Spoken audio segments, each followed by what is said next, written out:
things statistically haven't been worse at Chelsea since 1912. Dear me.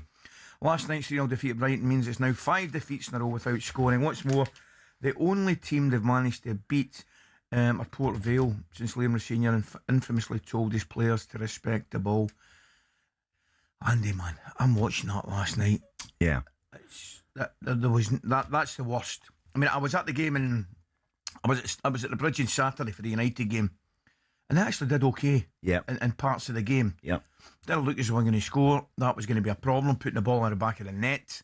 But they had a wee bit about them, you know, and United scored a good goal. You get beat, that can happen. But see last night, mate. Oh. Yeah.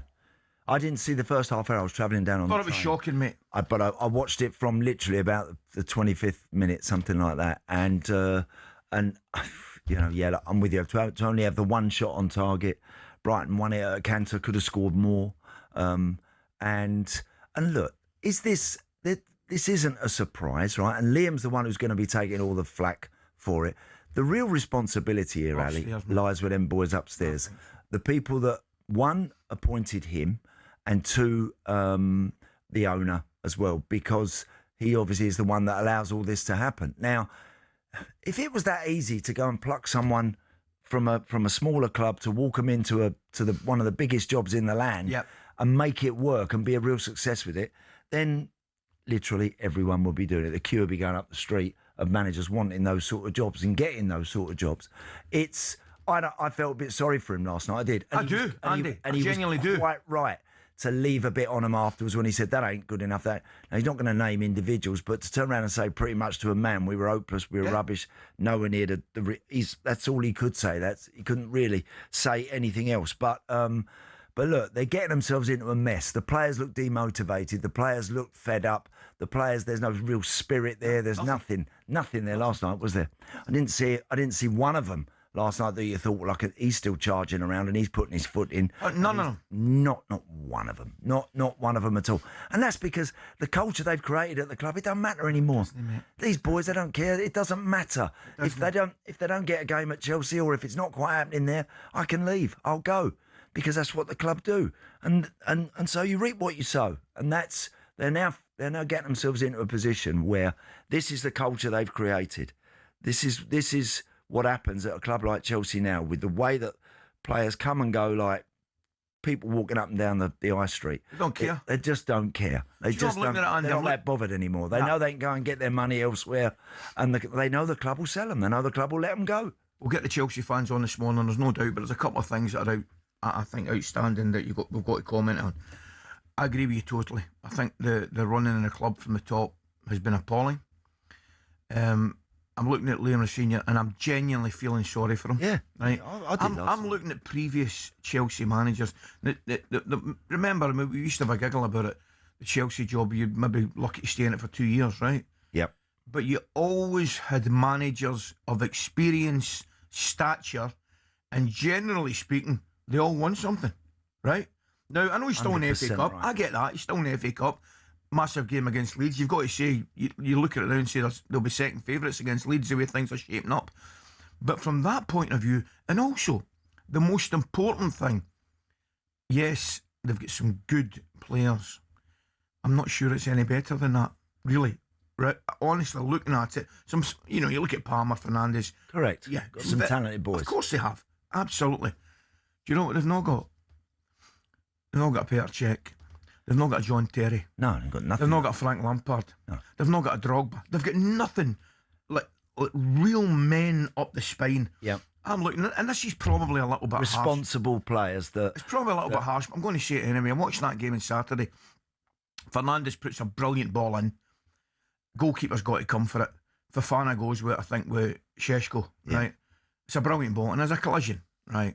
And Fofana can see it takes one off the goalkeeper, right? Comes off. Man United score, right? And then he comes back on and he plays. My point is, right, and I don't know how serious that injury was, and I'm maybe been a little bit harsh picking on one individual player, but I'm talking about the whole group. Every one of them gets that knock, they're coming off. Somebody like John Terry, you're going to have to carry off on a stretcher. No, exactly. They're down to 10 men, all of a sudden he comes off and United score. Yeah. I'm not saying that's the reason, but they've got a better chance of stopping the goal if he stays on the pitch. Could they have stayed on the pitch? We'll never know. But my overall point is, I think all players like that, and I'm not just singling for fun out, I look at that whole entire squad and I don't think it means as much to them as the previous players that we've spoken about. No, I totally agree. And I know you was talking about this yesterday, and you're absolutely right to point it out. The quality, with all the money that Abramovich spent, with all the change that happened when he was at the helm at Chelsea, the amount of top big hitting managers that came through the door, Ali. When you think of Gus Hiddink and you think of Scolari, wasn't great under him. You think of Ancelotti, you think of Jose, you think of Rafa. The amount of big names. Hugely experienced guys that have been very successful and have won the biggest trophies there are to go and get. They weren't all a success, and he sacked them, and they never stayed there. Tuchel. They never stayed there that long, most of them, but he was always looking for that elite, absolute elite manager. And now all of a sudden they've decided that they think they can heap all this responsibility and pressure on someone that is still finding his way in the business. The buck will stop at the senior, and it looks as though, unfortunately, you'd have to say it looks as though it's heading in the direction he's going to lose his job, right? But he is getting no help from above or indeed below, mate. In fact, we're going to hear from him. Liam Senior, as you correctly said, laid into the players after that performance last night. A part of this football club comes with pressure. Pressure is something that you should enjoy. Pressure is something that you should grow in. I have to say there were 3 or 4, which is unacceptable in its own way. Should be 11 at all times. There are 3 or 4 who give everything, and they were let down today. And that's something that cannot ever happen again at this football club.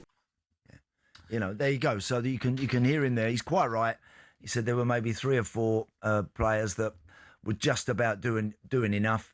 Now, I know. We've all played in games. We've all played in teams where, when it's not happening, when it's not going very well. I played in a Chelsea team. Some of those stats that were coming out over the last few days, Ali, about the last time Chelsea went this many games. Yeah. I think I was playing for the club. Yeah. Right. When they went how many games without a goal or a win or whatever it was. I think there were times when I might well have been part of that. So I know what it's like at that place when it's not going very well. But back in the day, you just felt that when the doors slammed and you had your manager give you a mouthful, and then you had those meetings and you had those inquests and you had those moments where you had to try and get it sorted out yourself. You just felt that you could do that. You know, that was always, there was always the ability to try and to have it out with each other, put it all on the table. But I look at it now, and I know it's a very, very different time. It's a long time ago that. It's a very different time. But I just see players becoming very insular and only caring about themselves, really, and kind of had that look on their face as if it don't really matter. Agreed. And there'll be Brighton fans up down the country throwing their radios out the window because we haven't really mentioned that. Well, they're great. I mean, yes, without doubt. And that we should have started there. I should have started there. Do you know, congratulations, a fantastic performance. Great performance. Brilliant performance. Is it not time Brighton won something now? Is that, and I'm not criticising them after playing. Listen, they are clearly a very, very good team. We know how well run they are. We know how clever they are in lots of ways. Brighton now need to go and win something, don't they? Because they're good enough to go and win an FA Cup or something like that. Yeah, they've got a team that could do that, mate. They could do it. Absolutely. Phone lines are open, guys. Who's to blame for this run of form? Is it all on the senior? I don't think so. Or the owners and players need to take certainly some of the responsibility, if not the bulk of the responsibility.